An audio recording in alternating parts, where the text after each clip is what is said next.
The boy raised his rifle to aim at a distant vehicle and it pulled the trigger. The gun couldn't hit 3 kilometers away. The father was cheated by buying the gun. The younger brother took the gun and loaded it, aiming to hit the bus not far away. The younger brother also thought the gun was too bad. When the bus suddenly stopped on the road, the two realized that something had just happened with the shot and they rushed to escape. The bullet went through the window and hit the woman. The man next to her saw his wife bleeding and immediately told the driver to stop the bus. The passengers in the car panicked, thinking there was a terrorist attack.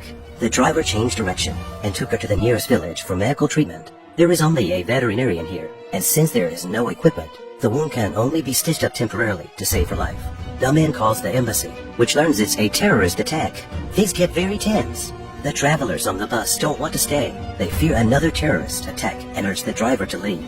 The man pleads with everyone to wait a little longer because the ambulance hasn't arrived yet, and the driver agrees to wait another half hour.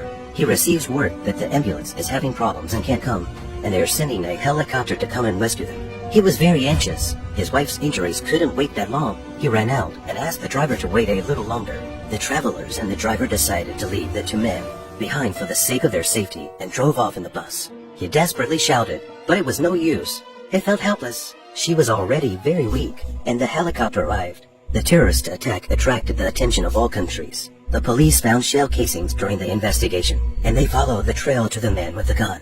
The police questioned him and found out that it wasn't him who fired the gun. He had sold it to the boy's father.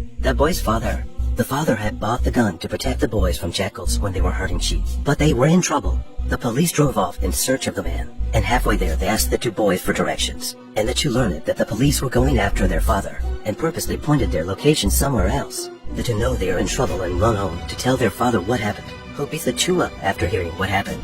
The boy explains that they were only thinking of testing the gun and not trying to kill anyone. The police turn back and the three panic and run away when they see the police. The police quickly shoot at them, and the boy is shot once in the leg. The younger brother sees this and picks up the gun and fights back, wounding one of the policemen. The father grabbed the gun out of the brother's hand, knowing that if he fought back again, all three would be killed by the police. The older brother is shot again and falls to the ground.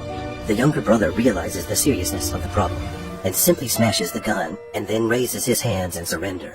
Slowly walking towards the police, the younger brother takes the full blame, saying he did it alone, begging the police to spare his father and save his brother. The police were very surprised to see that the murderer was a boy, and that this was not some terrorist attack. It was a misunderstanding due to lack of timely communication.